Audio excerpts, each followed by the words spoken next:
It's high noon. Should we start our recording, or I think it's already going and get started?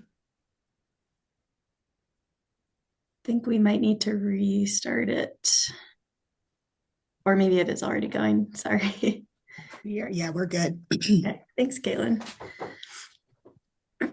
Okay. Well, it is noon today on November 20th, and we are going to get our zoning code webinar for the residential zones started here. And on the next slide, you'll see our agenda for today. What we want to do is start with the big picture, a little context about why we're updating the code, how we're going about it before we dive into the details, and then reserve as much time as possible for Q&A. There will be a follow-up survey that allows you to go deeper into what's presented today. But we do want this to be very interactive, and we've got a couple ways to do that. So on the next slide, you'll see a QR code that you can scan on your phone and pull up some live polling that we're going to be doing. Or you can go on menti.com and use the code that's here and will stay at the top of the screen throughout this presentation to join that way. And it looks like we have more folks doing that. If for any reason the Menti gives you some trouble, there will always be a Q&A button at the bottom of your Zoom screen, and you can drop questions in there or use it in place of the Menti if you prefer. So we'll be monitoring both as we go. And to give you all a little bit of time to get that set up, we're going to do some quick introductions. I'm Miles Graham, and I've been facilitating these type of community compass meetings for several years now, and I'll flip it to our town staff, starting with Mel. Thanks, Miles, and thank you all so much for being here today. I'm Mel Yema, Community Development Director. I'll turn it over to Jesse. Hi, everybody. I'm Jessie Early. I am the senior planner here with the town. Turn it over to Caitlin. Hi, all. My name is Caitlin Archambault. I'm a planner here with the town. I'll be in the background here, but really excited to be here with you all.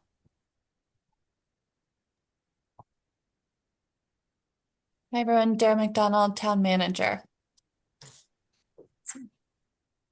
All right, thanks all. And it looks like we've got a lot of folks, 10 out of our 11 attendees who are on the Mentimeter. So what we want to do to get you thinking about zoning code and what we love most about our residential zone neighborhoods, we'd just love to hear in a single word what comes to mind when you think about what you love most about your neighborhoods. Walkable and some themes we've heard in the prior 6 webinars. It's those walkable locations, and it's the people and the character of the neighborhood. So yeah, very nice and quiet, close to town. Well, and now that we're on our 7th webinar for the zoning code update, you all, I can say, are probably the most savvy on our Mentimeter yet. And it looks like we've got some more responses on quiet, pedestrian oriented, along the lines of the walkable theme.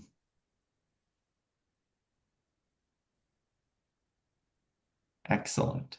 Well, you can continue adding some responses here, and we'll still continue to see them if you'd like. Or again, the human scale is so important to the residential zone. That's a great one. And as a reminder too, if you're having any trouble with this Menti feature, you can always use that Q&A button as well. But let's keep going because we do have a lot to cover today, and we want to reserve as much time as possible for Q&A. So I'll turn it over to Mel to walk us through the big picture. All right, thanks, Miles. So let's start off with why are we updating the code and how are we going about it? We love Crested Butte and its small town charm and sense of community. And I think we heard some of that earlier about what you love about your neighborhood. But a lot of change is happening to us and around us. And for a long time now, we've been reacting really incrementally. A lot of growth is happening within the town and especially outside of the town. The town itself is landlocked and limited in development potential. And when there's such high demand for that and limited space, it's really resulted in this and having a market that's very out of balance, where the free market is catering more to amenities, tourism, luxury, while community serving needs are being publicly subsidized. So think about kind of the latest development you've seen maybe over the last 5 years. the high-end hotels or the high-end restaurants or the high-dollar single-family homes that are all being developed by the private market, where community housing, community serving needs are really being driven and facilitated by the town or our neighboring jurisdictions. And with that bifurcation, a lot of our community livability and affordability is eroding. So why update the code? Now is the time to really be proactive, to identify and work towards the future our community wants. How can we better guide growth to meet our actual community needs and be really strategic about the remaining development potential in Crested Butte? And with that, can we try to bring some balance back into the market through a mix of regulations and incentives? And in general, it's a really good time to look at our code to see how can we make it clearer, easier to use, and much more aligned with our community values. So this isn't a process that we're starting from scratch. And in fact, we started it 4 years ago with the Community Compass, where if we're really going to update our development regulations, what are those community values and goals that they should be a reflection of? So back in 2021, we started at the 10,000 foot level, knowing, hey, there's a lot of change going on. COVID, Vail buying the ski resort, cost of living going up, all these things. And let's stop reacting to every little thing one by one, and let's come together as a community to really identify who are we, what do we value, and where do we want to go? So that was the Community Compass of really working together on our shared values and goals. From there, how do we more specifically go about reaching those goals? So we did several follow-up plans from transportation mobility, historic preservation, climate action, the community plan, our future land use vision, and now doing our parks, recreation, open space, and trails plan to come up with more specific vision and strategy to meet the town's goals. And then that strategy directly influences our regulations and programs. So the zoning code that we're talking about today, we want to update it to make sure it really follows the vision set forth in the community plan and the historic preservation plan, and is a reflection of those community goals and values identified in the compass. And then those regulations directly influence what you see on the ground, the new development coming up, a new park renovation, a new infrastructure project. We want that all to tie back to where we want to go as a community. So back in the compass, hopefully you've heard of it, and many of you I know participated in it, so thank you. But it identified 4 key values for the Crested Butte community of being authentic, connected, accountable, and bold, and identified 7 strategic goals to guide the town to work on and prioritize over the next 5 years. And as you can see, a lot of these goals are really interrelated, but can also really conflict with one another. So with the community plan, we really sought out to identify how do we really accommodate growth in a way that maintains our rural feel with enabling people to live and work here to thrive. Let's dig deeper into that. So the community plan went out to set a future land use vision and strategy with the goal of improving the livability, functionality, and sense of community in Crested Butte by leveraging the town's development regulations to thoughtfully guide free market investment in community serving housing and spaces for businesses and nonprofits. So the community plan was all about a land use vision. It wasn't a new 5-year housing plan. The town's going to build this housing over the next 5 years. It was all about how can we get the free market to be a better partner with us and leverage our regulations to meet those community needs. And it had 2 primary objectives. Number 1, expand, diversify, and distribute community serving housing. This is something that the town and community has done pretty well over the past several decades. A quarter of our housing stock is deed restricted in some form to either be a full-time resident, rented to a long-term local, or working in our local workforce, or some sort of restriction like that. And it's really spread throughout town. Think of all the amazing ADUs, different neighborhoods, different types of housing that we have within the town. But we know housing is still a huge challenge, and we need more, and to continue working on that. At the same time, the community plan introduced a new objective around facilitating, creating, and preserving community serving spaces. When you think about your cost of living spending pie, housing is a portion of it. But what about all of those other things and services that we need to be a functional community to make our quality of life work? Think about access to services, access to childcare, access to affordable goods and services, or an affordable place to go out to eat or buy food. So that's a big part of our cost of living and quality of life here too. And this is a new journey that we're on right now. So the community plan identified a vision and recommended tools in different areas of town to see could we leverage potential incentives or exchanges within our zoning code in a way that really matches the different character and the things we love about all the different areas of town in exchange for those objectives of community serving housing and spaces. So as you can see here, the vision and tools identified for Bellevue are really different than what's identified in the neighborhoods. So we're going to dig into the neighborhoods today. And if you do want to look at those recommendations and considerations for the other areas of town, we definitely encourage you to check out those webinars. So the community plan identified the vision and recommended the tools, and now we need to make it happen. So we're updating our zoning code to actually enable that vision to be possible. Let's make sure our regulations support that vision, incentivize it, make it work instead of prohibit it from actually being realized. And then at the same time, that development framework in our zoning code is really one half of the picture, where we're also looking at a new 5-year housing strategy and community spaces strategy to complement the code to really help implement the vision. Are there new projects? Are there financial incentives? Are there programs and other things that can complement our code to really bring this vision to life? At the same time, the town also created its first historic preservation plan, really guiding how do we want to preserve our history and reflect the evolution of our community over time and the look and feel of our buildings. So that plan is directly also leading to an update of our design standards, which we kicked off earlier this week, and we'll go over a preview of what that's going to look like. And we really encourage you to participate in that. And as you know, zoning, or may not know, zoning is all about what can you build, how much of it, what's the box in the framework, and then the design standards complement that by what does it then look like. So we're going to dig into the differences today and both of those processes. So how are we going to update the zoning code? Since the community plan was adopted back in July, we've done a lot of internal review and preparation. Our code, I believe, was created in the 70s and has been incrementally amended over time and hasn't had a wholesale update. So we're doing a lot of research and work on looking for inconsistencies, looking for outdated definitions, understanding where things best live to identify what's really the best framework of a modern code going forward. And then we've also had a lot of work sessions with our Board of Zoning and Architectural Review to understand what's been working well, what hasn't been working well, and what can we improve throughout this process. Now we're in this phase of doing community outreach. So this is our final of 7 introductory webinars on each zone to introduce a first draft of considerations for each code provision within each zone, complemented with a survey that we'll talk about at the end for you to react to a first draft of something and share your feedback, and then we'll go from there.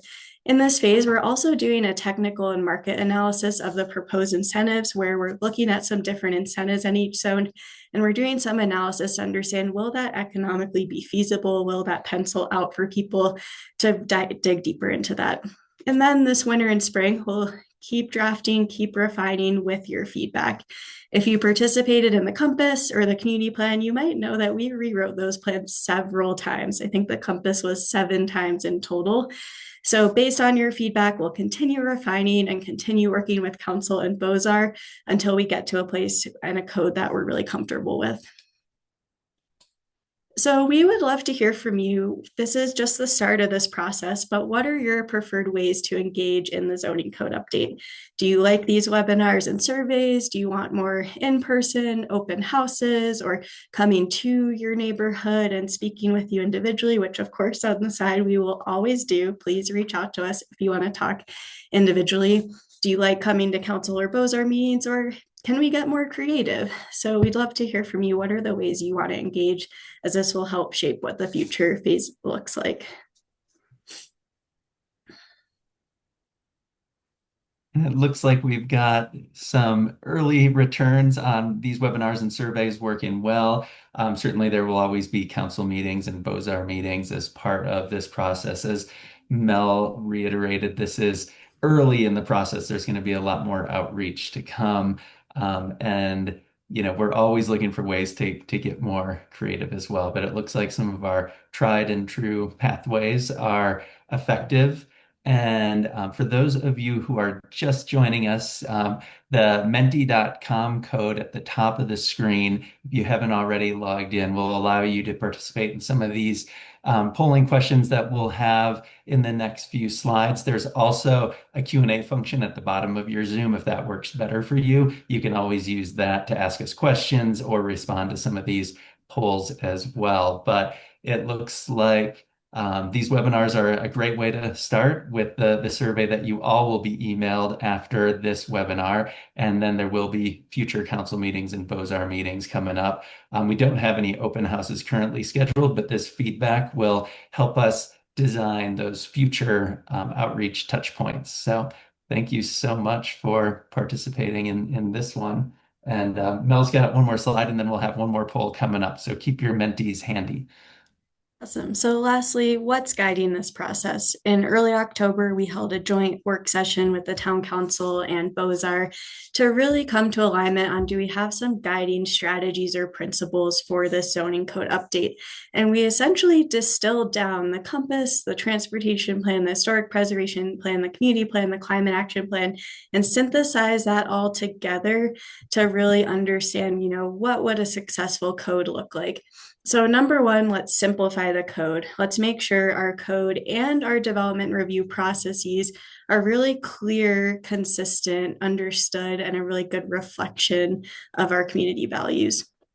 Number two, retain small town feel. How do we retain the look and feel and scale of the town that we cherish so much? And we heard earlier the pedestrian orientation, the human scale of our neighborhoods is what's so special about them. And let's not lose sight of that and really maintain that. We're here for a reason. But at the same time, a lot of that small town feel also comes from the people and knowing your neighbors and knowing someone when you walk down the street. And how do we not lose sight of that too? Number three, strengthen historic preservation. As we'll introduce today, we are proposing a new approach or different approach to historic preservation going forward to make sure we continue to capture the evolution and the different periods of our community's history. And with that, how do we strengthen our approach to it and not lose sight of all the incredible historic preservation work that has been done since the 60s?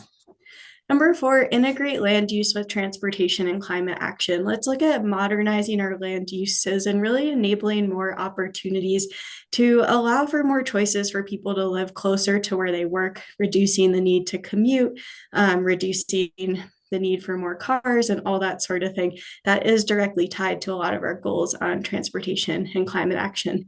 And lastly, link zoning to community benefits. Really implement those incentives identified in the community plan and take a hard look at them to make sure that any flexibility, any incentives that we're giving will really get those community needs in return of community serving housing and community serving spaces. So knowing we're just introducing these strategies for the first time to you, we would love to hear from you. Which of these stand out to you? Are there some that are more important to you? You can also say, I'd like to think about this more. And this is also going to be a question in the survey. So it's okay if you have a different answer today and a different answer later as you think about it more. But at first blush, which of these strategies stand out the most to you?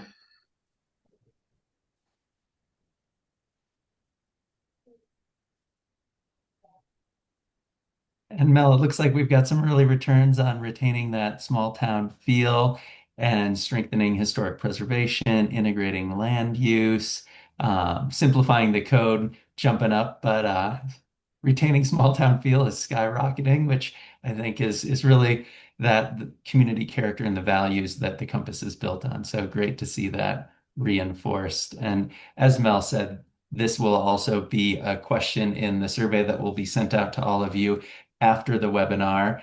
And we've got a couple Q&As coming in. One tied to the last question we asked, and it was from an anonymous attendee. and recommended official balloting, surveying of registered voters to potentially differentiate surveys gathering opinions of non-residents. And you should all know the survey that we're going to send out after this webinar does have some demographic questions to begin to make those distinctions as well. So before we move on, just wanted to give another nod to retaining the small town feel and simplifying the code and strengthening historic preservation, which is our podium here. Awesome. And it looks like we just have a housekeeping item in the Q&A around switching computers. And Caitlin, would you mind emailing Mindy the link to the meeting? Not at all. I'll do that. Thank you so much. All right. Well, I think I've done enough talking for now. So I'm going to turn it back over to Miles and then Jesse to dive more into the details. Thanks, Mel. And so one more poll before we get into some of those details. We just want to take the temperature of you all and see how familiar you are with our current zoning, gauge your knowledge, all the way on a spectrum from what is zoning, is it some sort of regulations on one end, to all the expertise that we know we have in the community on not only our local zoning, but folks who are even experts nationally, or as we're seeing here, maybe somewhere right in the middle, knowing the rules of my own zone. As suspected, we've got a lot of community expertise that we want to leverage through these webinars and the discussion and the Q&A and the survey that follows. Another response here on it's whatever Bozar requires, which is, very true. And we got a dead heat with expertise pulling ahead and a lot of local knowledge too. Excellent. Well, in the interest of time, I think this gives us a good gauge of the level of awareness, which is high in this group. So thank you again for joining us today. We're going to dive right into some of the details here, and Jesse's going to walk us through it. Thanks, Miles. So thanks so much for giving us kind of your knowledge and background about zoning. We don't want to assume that everyone is an expert, so I'm going to give a quick overview, and for some of you that's going to be kind of simple terms, but zoning is a way basically that a city or town divides its land into different areas called zones to control how property can be used and developed.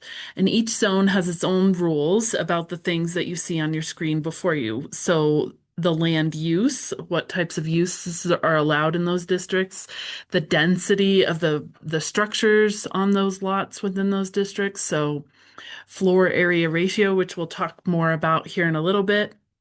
And then how do the buildings fit within the lots within the district? So things like parking, setbacks, the lot measurements themselves, those things contribute to fit. And then other things, there are all sorts of other regulations which help to kind of form how those districts look. The main goal of zoning is to make sure that land is used in a way that's safe, organized, and supports the community's overall plan for growth. Next slide, please. So development's regulated by multiple factors that work together to ensure the projects are safe, appropriate, and consistent with community goals. We just talked about the zoning code, of course.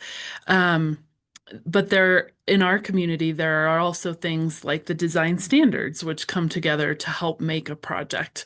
But then we also have things like building codes and subdivision regulations, and they all come together.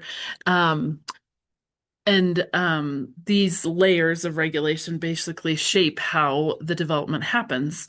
And overall, it balances private property rights with public safety and ultimately the community's vision. The development review processes themselves are evaluated as part of each project or application that we get. Next slide, please. So our task with this project to update the zoning code is just to make sure that these processes and how they work together are easier to understand and more efficient. So one of the questions being asked in these updates is, could staff, for instance, review certain projects administratively as opposed to having all projects go formally through the board right now, um, to help streamline that review process and make things more clear for developers or property owners like yourself. Um, and those projects would be evaluated and determined, do they check the boxes that support the community's goals and values? If so, then maybe those are the projects that could be reviewed administratively, and then more difficult projects would go formally through the board for a more thorough review.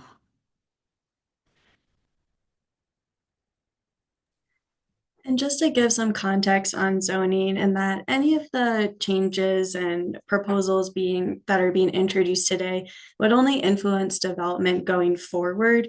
So it wouldn't mean, oh, I now have to change this on my property because this has changed in the code. It would just influence anything going forward. And as you can see on this map, Crested Butte is pretty built out, and we also have really strong demolition regulations that we'll touch on today. So any of the changes we're considering will likely, given our pace of development too in the town, we normally, in maybe a big year, have maybe even still less than a dozen residential projects. It's been less than that in the last couple of years. All those changes will likely be very slow and incremental, but can have an influence in the long term. So let's dive into the residential zones. In general, the general intent of our residential neighborhoods is to kind of provide the full range of Crested Butte's residential neighborhoods from the traditional core to the edges of town. And what I want to do is explain this first draft of the proposed updated zoning map to introduce it to you all as on something that we will get feedback from you on to then improve in the next draft. So this map looks pretty different than what we have today. Right now, we have several different R1 and R2 zones, which are our residential zones. We have R1A, R1B, R1C, and they all represent different neighborhoods and areas of town.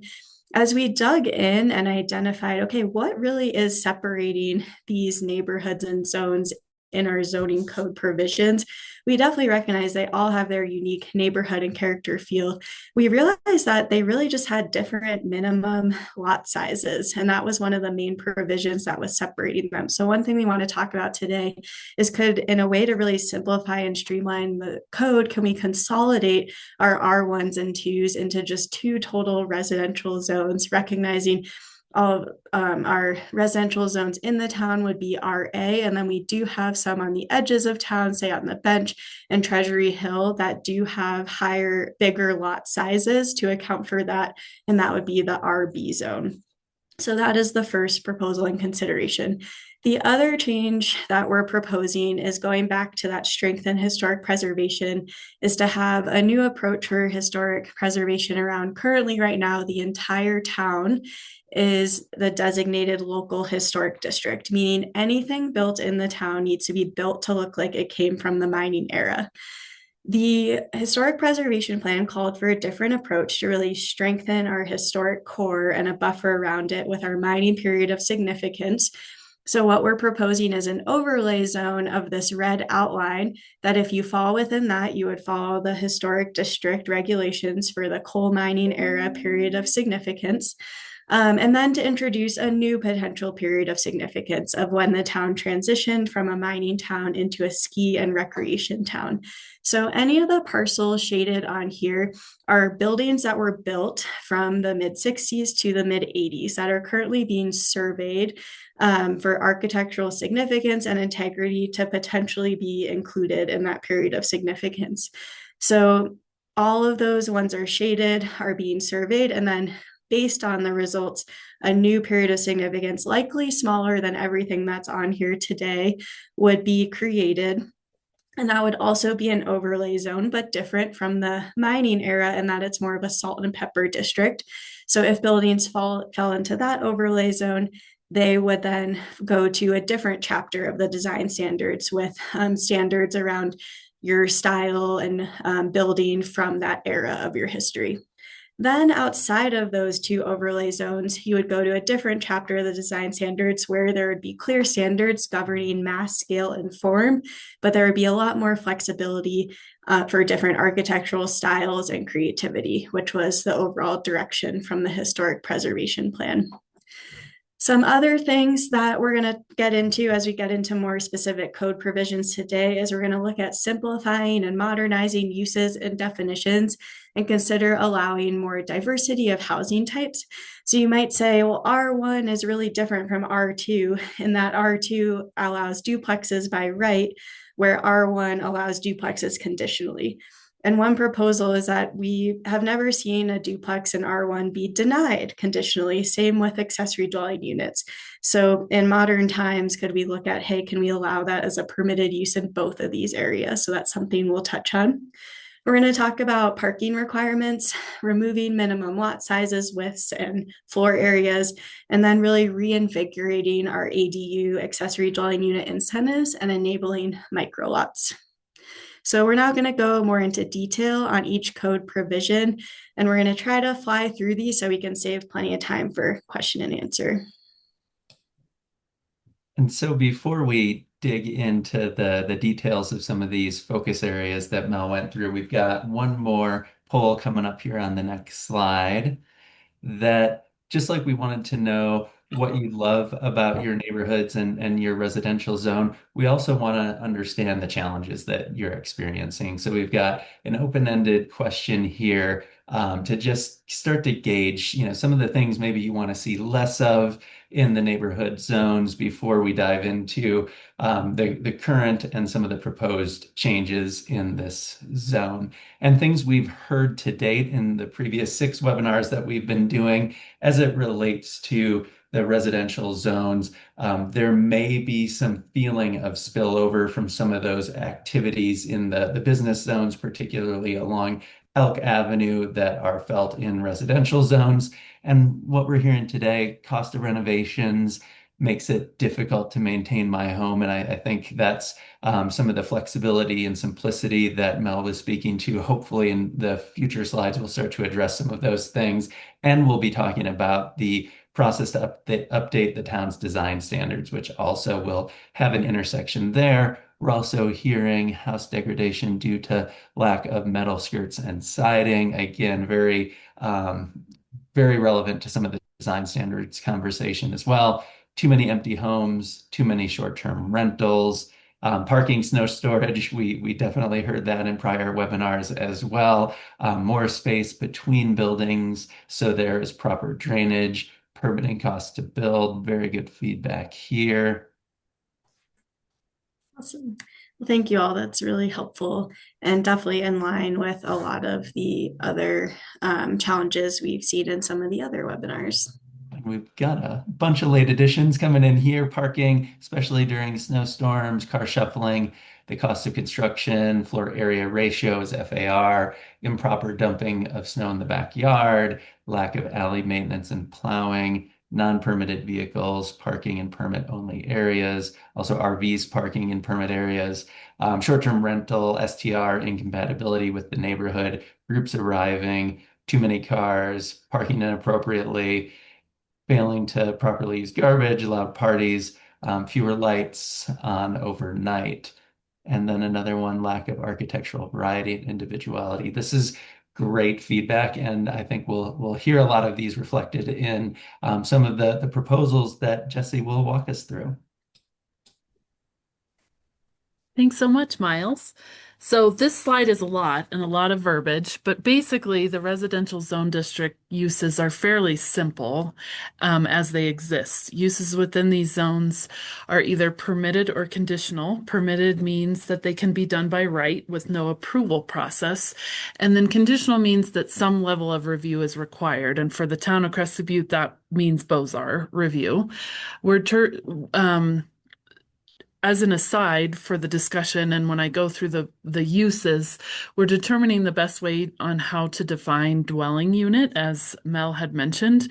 The state of Colorado has a specific definition. We're determining, does it make sense to go with that, or do we need to use the words duplex, triplex, or dwelling attached, for example? We're trying to modernize, but we also have some connections within square footage and stuff within our code. So trying to make the most sense of that.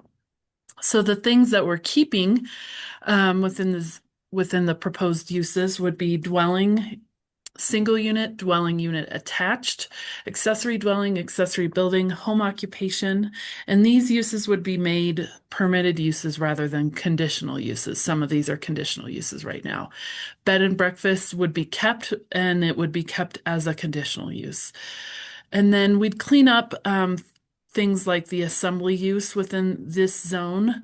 So right now it calls out churches, and so instead we would say just assembly use instead of that. And then we'd add childcare facilities.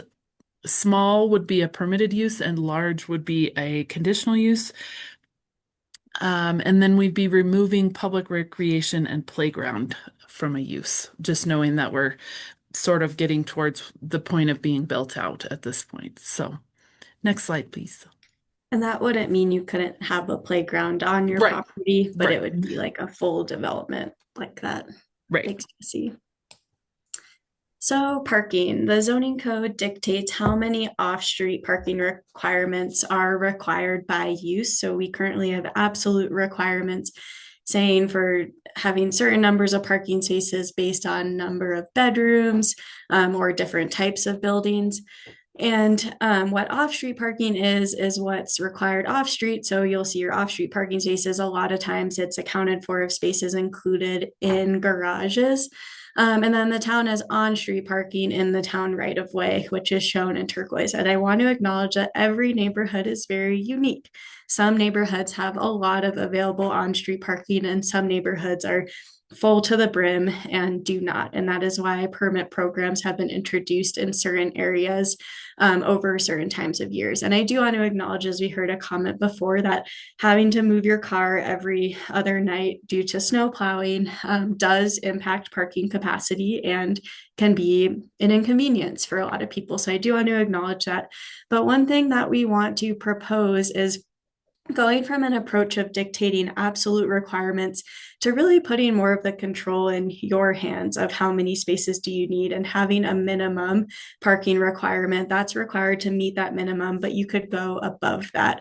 So what we're proposing in this first draft is that residential units would have to provide a minimum of 1 space per unit, and potentially exploring a no minimum for deed restricted units. And then it would be on you, the homeowner or the developer, to decide, well, I want more because we have more, or I need more to have this be market feasible to be able to rent to folks or sell to folks. But it's really, this is something that's been seen across the country to really take out that absolute requirement, where a lot of times it's overprescribed, knowing some people might have less cars, some people might have more, and really going to more of a parking minimum. So that's the first draft of the consideration. And with that, if we started to have more cars parking on street, as different areas of town become more challenging with different needs, for example, like around Maroon and Sopris, we have a permit program. Do we explore that management of on-street parking to really make sure it can really work well for folks?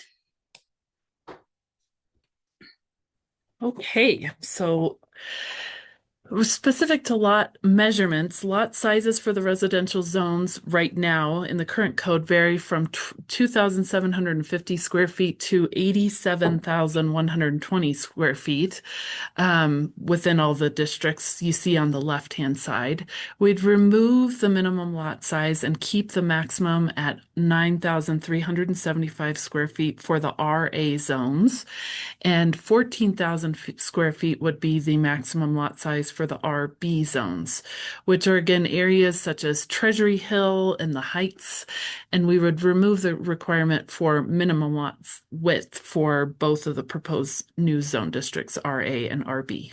Next slide, please. Specific to setbacks, front yard setbacks vary from 10 feet to 50 feet currently. We propose 10 feet with the allowance of porches within the setback, and we're exploring a maximum of 5 feet encroachment into that setback, just again for some idea of variety.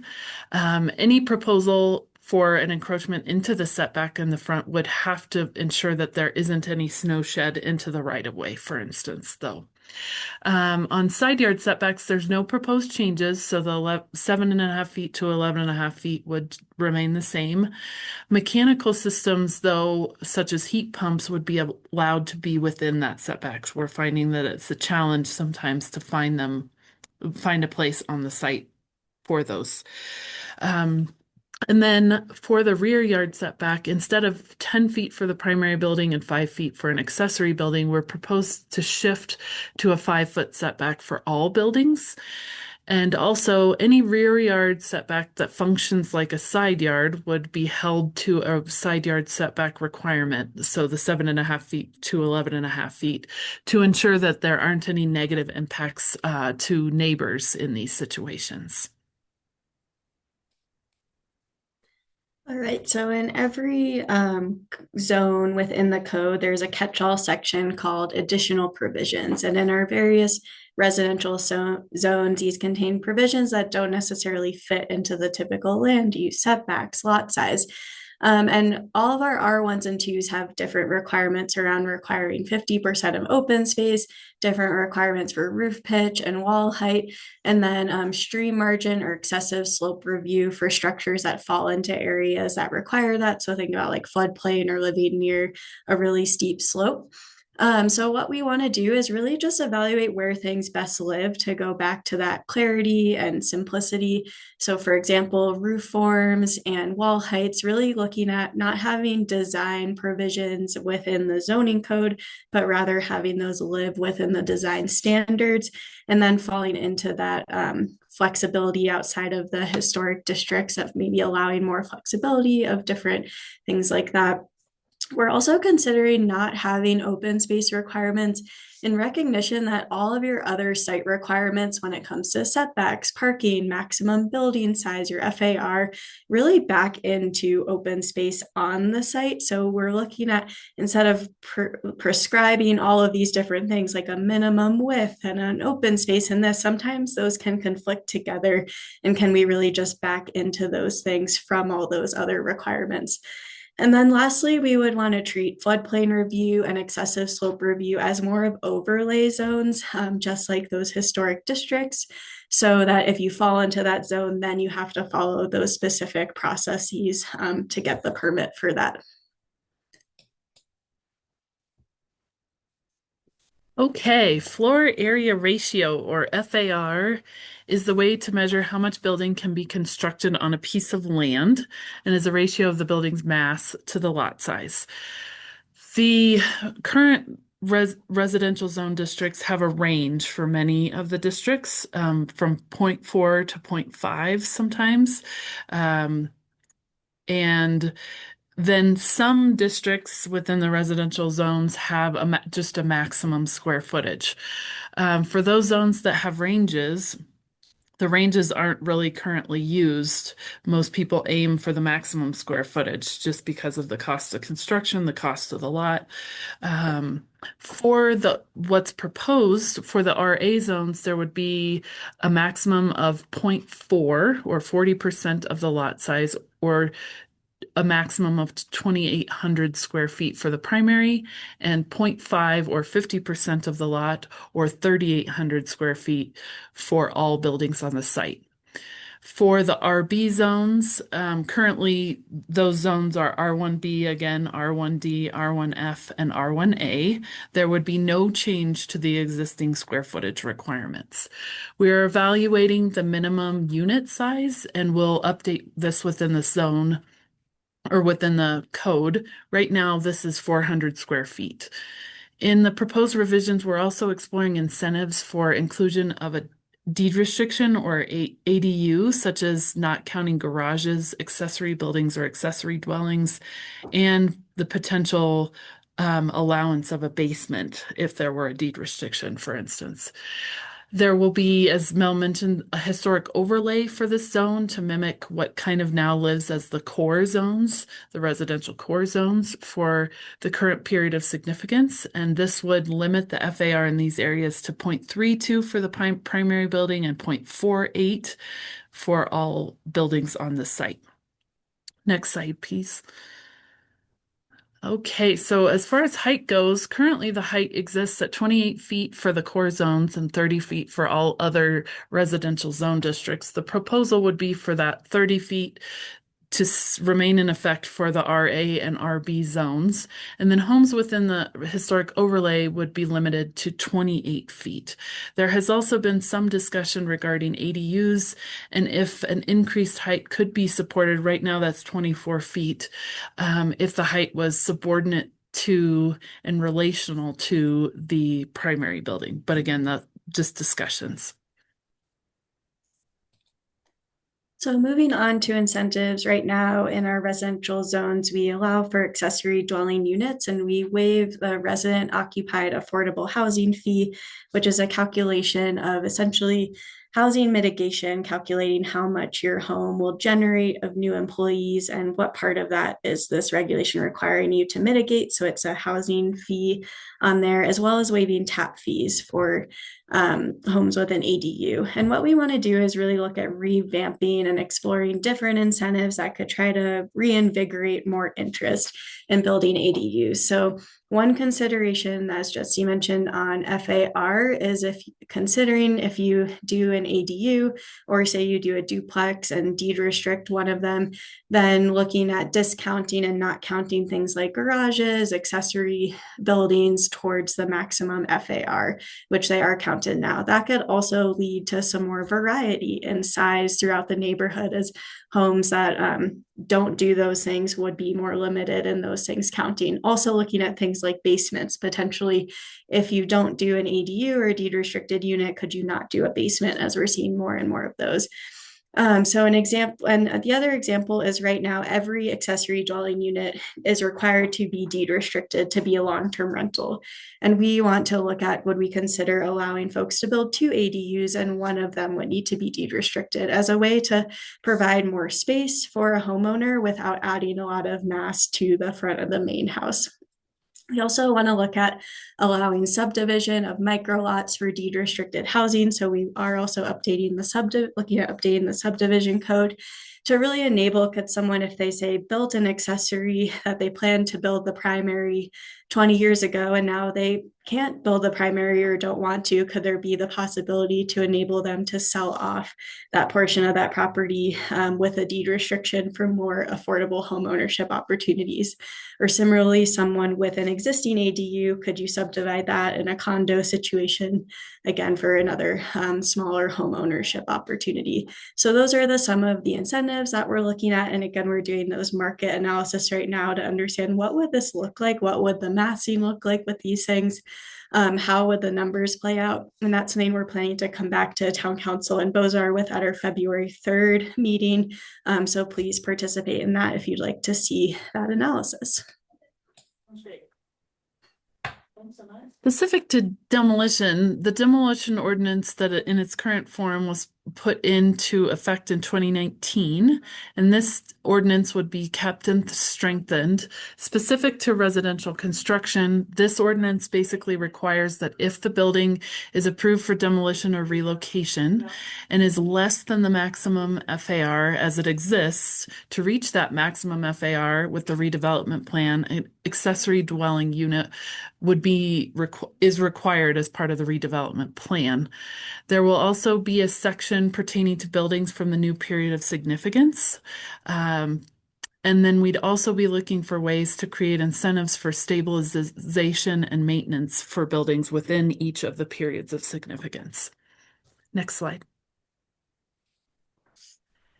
And then I won't belabor this point too much. Mel already touched on it, but we are so excited. We just kicked off the design standards update process Beaux-Arts on Tuesday night, and we have a recording of that if you'd like to hear that. And the wheels are in motion for, again, creating those, keeping the coal mining era, the creation of the new period of significance, and then regulation of mass scale and form outside of those two areas. So that was a lot, and we know we have plenty of questions to get to in our Q&A. So I'm going to turn it over to Miles. Thanks, Mel. And as a reminder, if anybody who submitted a question or if you didn't would like to ask your question verbally, just raise your hand and we'll be able to unmute you. But we've got a lot of good questions that are coming in, so we're going to take them in the order that they were received. First is from Anthony, and it goes all the way back to our land use slide. And just could someone further define, whether it's Jesse or Mel, what permitted use means versus conditional? Do you want to go, Jesse? I can give that, yeah. So permitted, again, is something that you can do by right, that you don't have to go through an approval process to do. So we trying to give a good example right now. In our business districts, for example, office use is or retail is a great example where it's a permitted use. So when the building is vacant, someone decides they want to move into that space. If they have a retail business, they can move in, and there isn't any review required by the board or Beaux-Arts for that use. Conditional use means that some level of review is required. And generally that's because those uses, and that's why we're evaluating all these uses right now, tend to be more impactful to other people or neighbors, for instance. And so we want to think through the list of criteria before we allow those conditional uses. Hope that Thanks, helped. Jesse. Yeah. And next question is from Mindy on parking. We've got more questions coming in, so we're going to go as quickly as we can in the time allowed. Is there a plan or solution where the town will have cars park when lessening the parking space requirement? People have vehicles, they like access to rivers, trails, national forests, and require a vehicle to get there. Yeah, so it's a great question, Mindy. So again, it would be doing a parking minimum. So someone could choose to build more parking spaces if they wanted to account for that for their own situation or to be market feasible. And then want to emphasize that this would be like incremental infill going forward. So it wouldn't be like suddenly everyone and one block is now parking on the street and doesn't have their parking anymore. But of course, some blocks are already crunched and some may become more crunched. So that's where really complementing that with more on-street parking management, such as permit programs or things like that, where we've seen, I know, some headaches, but some success in the areas of town that we have implemented those would be a really great solution to make sure we complement that. And that's something that every year we do an annual parking review with the town council to identify, are there tweaks to parking management or new areas we should think about introducing? So I think there will be a lot more conversation around that to come. Thanks, Mel. And next question is regarding lot measurements. Aren't all lots in town already determined? Does eliminating the minimum size just allow subdivision of existing lots? Essentially, yes, it would enable that possibility of the micro lots to occur if someone chose to do that. It also could lead to that simplicity where right now a lot of the different R1A, R1B, R1C all have different minimum lot sizes. So moving towards more of a maximum, but then recognizing you kind of get backed into a minimum when you think about your setbacks, your FAR, your parking, all those things on the site result in a minimum. Thanks, Mel. And that's another one of those where the survey that will be sent out will allow you to go a lot deeper in some of those specifics. The next question is from Mindy again, has attended all of these meetings and wants to connect how these zoning changes can bring affordability for places to eat, groceries, childcare, the real goals here that we presented really outlined in the community plan as it relates to residential zones. Yeah, it's a really great question. So again, it goes back to how the code's all about enabling these things to happen, where we're doing a complementary housing and community spaces strategy to help implement it.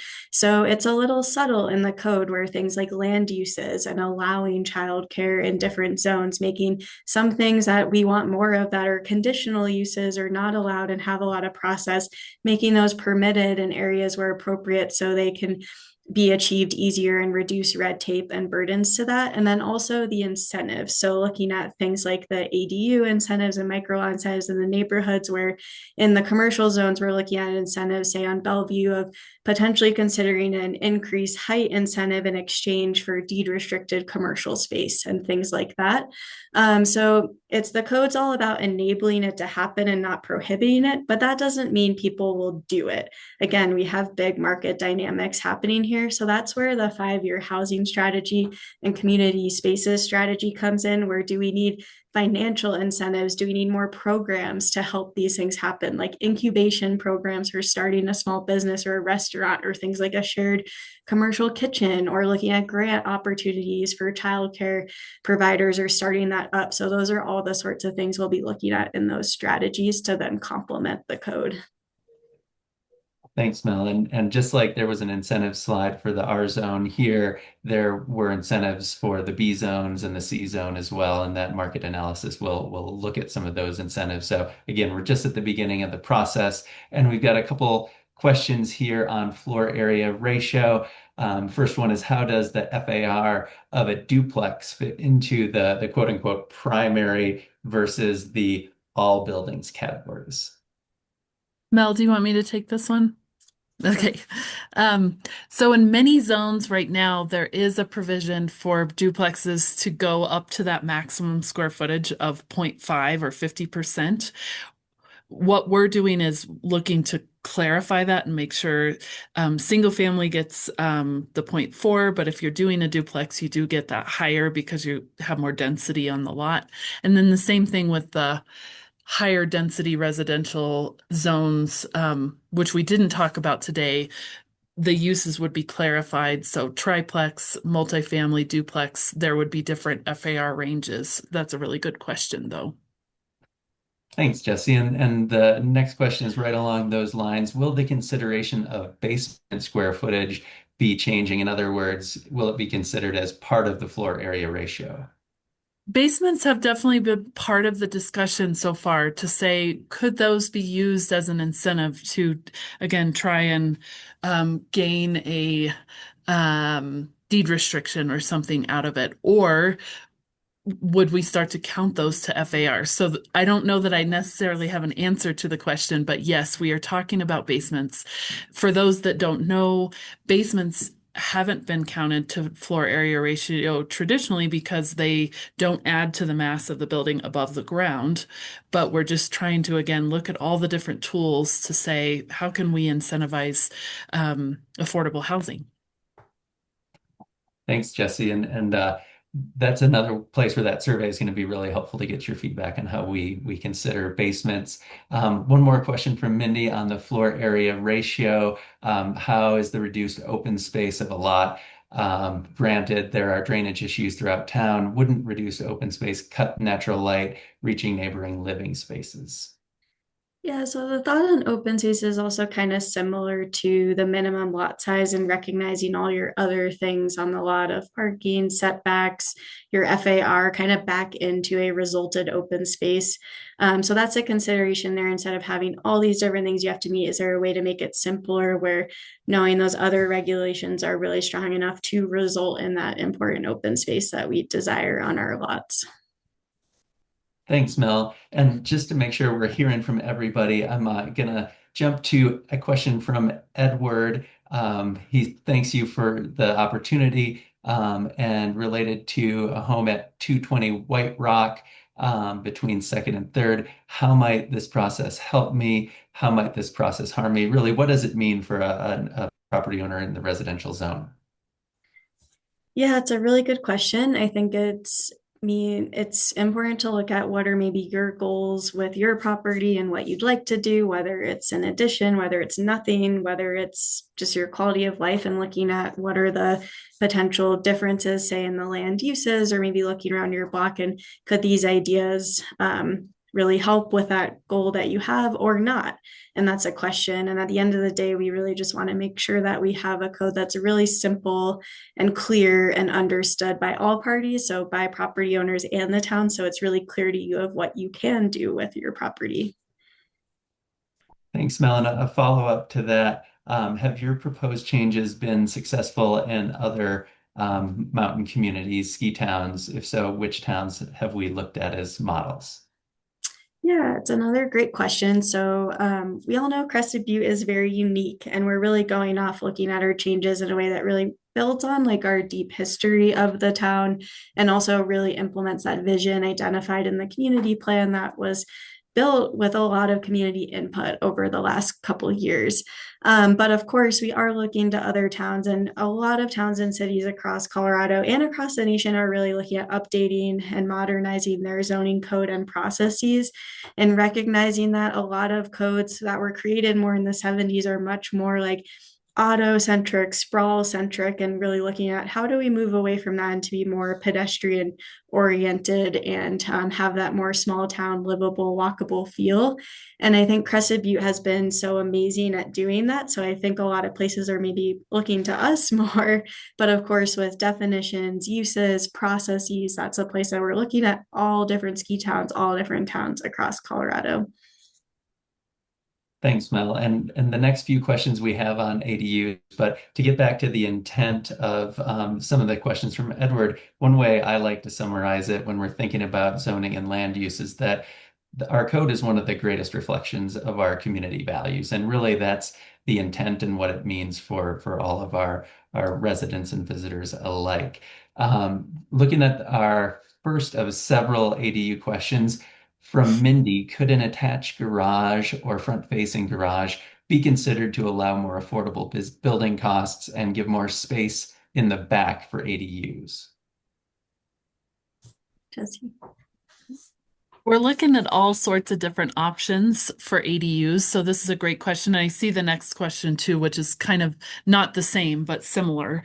One of the things that I will say about front-facing garages is we moved away from it some time ago, and some of that relates back to the design standards. And what the design standards ask for is just a pedestrian-friendly building. By having a front-facing garage, I think that original intent behind writing that out of the design standards was you then are more car centric rather than being pedestrian friendly. And so that'd be something within the design standards update that we'd need to talk through. I think it's something in the historic preservation plan we didn't hear so much of front facing garages, but again, we're just starting off that process. So I do hear you on affordability and everything like that. So and then yeah, go ahead. the next question. Did you want to read it though, Miles? I'm sorry. I think it's a scenario looking at could we potentially build a garage or other ADU attached to an existing ADU? And all I was going to say is for questions like that, given the time that we have, it may be, as Mel said, there's so much unique and very site-specific nuance here that may be one too where we can follow up after and have some conversations as well. But if you want to broach it at a high level, Jesse, I think that's appropriate. Yeah, I think Miles, you said it perfectly, but all I was going to say is that we are looking at the current zoning, then the proposed zoning, and then are there ways that we could incentivize another ADU, for instance, not compromising the setbacks or anything like that, but would we be okay with an increased FAR if it was for the sake of a deed restricted unit? So broad, high level.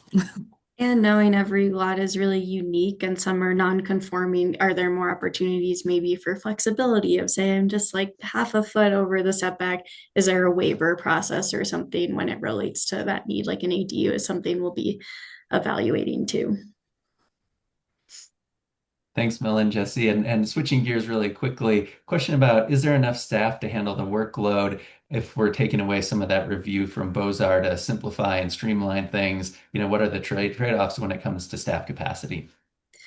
It's such a great question, and it's something we're not trying to take away any control or anything from Beaux-Arts, but more looking at how to make things more efficient overall. Where can we really focus Beaux-Arts time on those really impactful projects that we need a lot of input from the community on, where things like window replacements, roof replacements right now to come in, you have to do that. Then the staff has to analyze it. Then we have to send it to the Beaux-Arts chair to then sign off on, and then it comes back.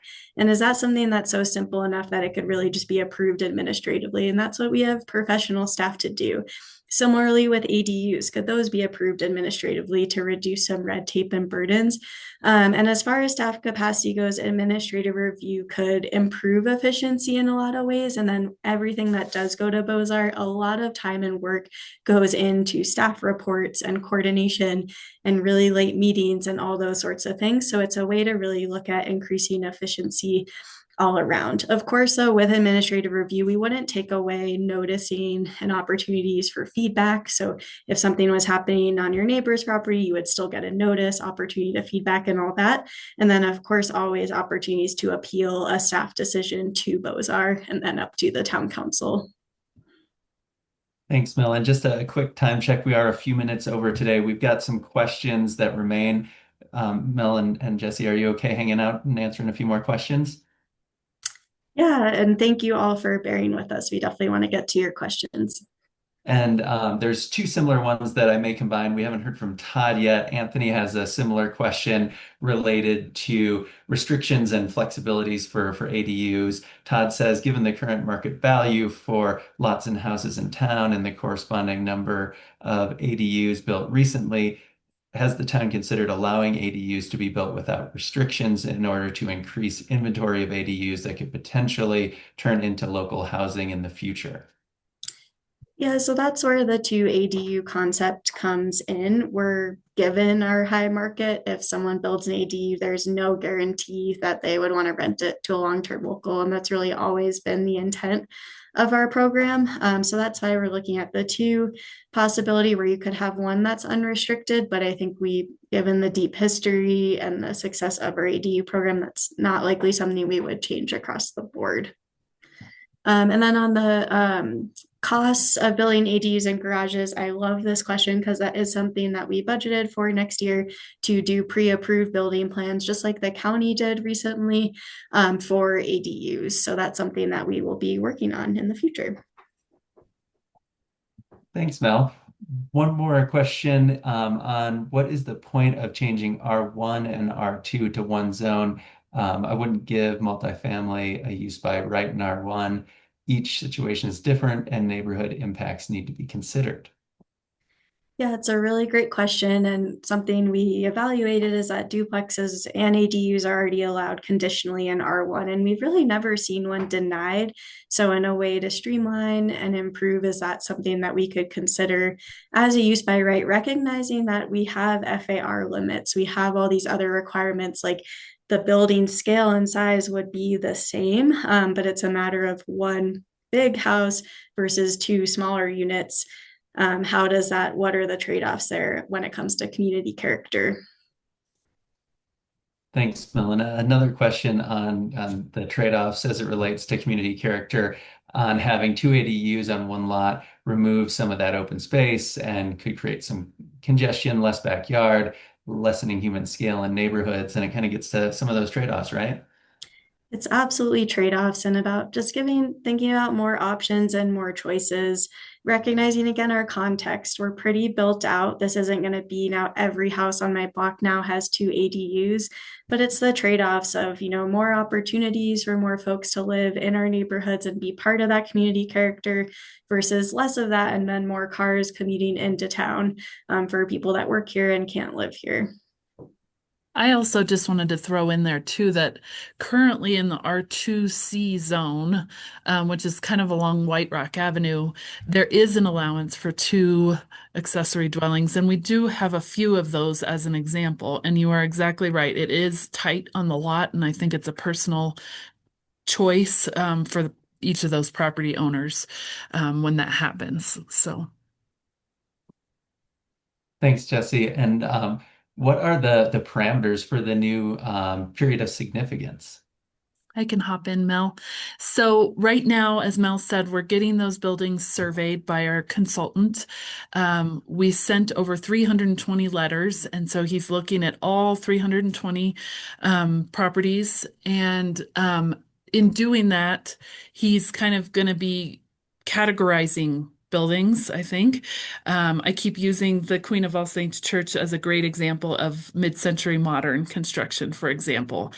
And then once we know that a building is contributing, what about that building is important to preserve? What attributes about that building are important to preserve? So as we learn more about that, we'll be reaching out to property owners to give more information about that and what exactly needs to be preserved. We know it's different than the current period of significance, for instance, and I have used this example a couple times too. Windows from the 1970s and 80s are not the same as windows from the 1800s and early 1900s. So my guess is that we wouldn't be asking for the actual window to be preserved in a 1970s house, but is it cool that there are triangular windows in the gable, for instance? Is that one of the attributes?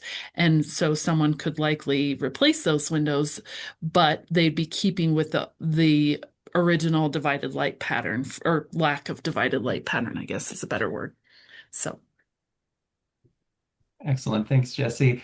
And we've got one more comment in here on the front-facing garages and why they make sense, especially one-car garages, citing that there's plenty of them in town and no perceptible downsides, keeps alleys from becoming thoroughfares. So I think that confirms what we've already heard. But Jesse and Mel, I don't know if there's anything else you'd like to add there, or we can keep moving. It's really great feedback, and I know it's definitely a challenge. We do really just want to also with this really clarify and make clear snow storage requirements.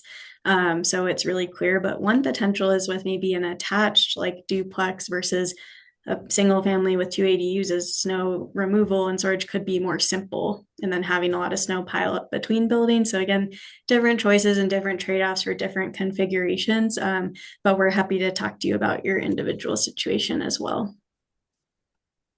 Thanks, Melon. While we're talking about snow, we've got a question from Candace about snow and drainage and how it can impact quality of life, and asking, where's the extra snow storage in these super condensed lots? Will the town be plowing the alley with this new density in the R2 and R1 lots that will have the density of R2s potentially?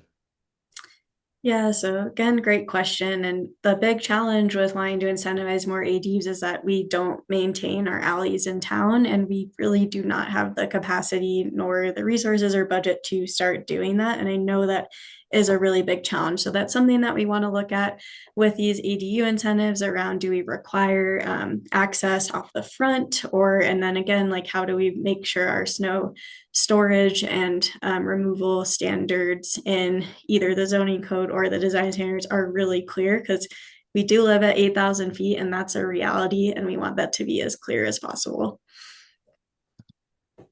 Thanks, Mel. And Jesse, we've got a comment from Mel thanking you for some of the information you provided earlier, and remembering when we removed the allowances for garages on the front. But since we don't have sidewalks, people do walk in the street, and with there not being many empty lots, the option of connecting a garage to the home may help cut building costs. So just something for consideration. And we've got a great question on timing and process. So if everything goes as planned, when would the changes be adopted ballpark? Yeah, so our goal is to have a final draft that we're really comfortable with and ready to be adopted by late spring, early summer next year. But as I mentioned, we want to keep going and keep improving and keep refining based on your feedback. So this is just the start of that process. Also, with the design standards and that interplay of what's in the zoning code and what's in the design standards, we anticipate a lot of back and forth between the two documents. That process just kicked off, and we anticipate that that project would be complete towards the end of next year. So if we can get to a place where our code is really solid in the spring, but then maybe there's some tweaks as the design standards really come together, that could result in the code not being adopted until later in the year. But our goal is to have a really solid final draft by the early summer. Thanks, Mel. And important to reiterate that we are very early in this process still, and the survey that's up on your screen will help inform that. All of your great questions today will help us develop more information on some frequently asked questions and things like that that will help navigate this process that is at the very early stages. And we have one more comment. I'm just thanking the town staff for this outreach, and we want to thank you all for joining us today. And your feedback will definitely inform where we go from here. So before we adjourn, I want to turn it back over to Mel for any final thoughts. Thank you all so much for your time, and I apologize that we went over. I just want to emphasize that on our website, we have recordings and fact sheets of essentially the slides distilled down of the current and proposed first draft of proposed provisions for each zone in a document form on our website at that QR code. And then with that, we do have a survey open until December 19th, where you can give as specific or as detailed feedback as you would like. On top of that, please reach out, and if you want to meet with us individually about your question or your property or your ideas, we would love to hear it. And that's how this process will get stronger. And so stay tuned as we really distill and review all of your feedback over the coming months. And then there will be a lot more outreach opportunities in that next phase this winter. So let's bring on winter. Thanks, Mel. Thanks, everyone. Thanks so much. Yeah, thank you. Really great feedback and questions today. I hope you all have a great rest of your day. Jesse, I think Bye, we have to everyone. stop the Thanks, recording. Miles. Good job.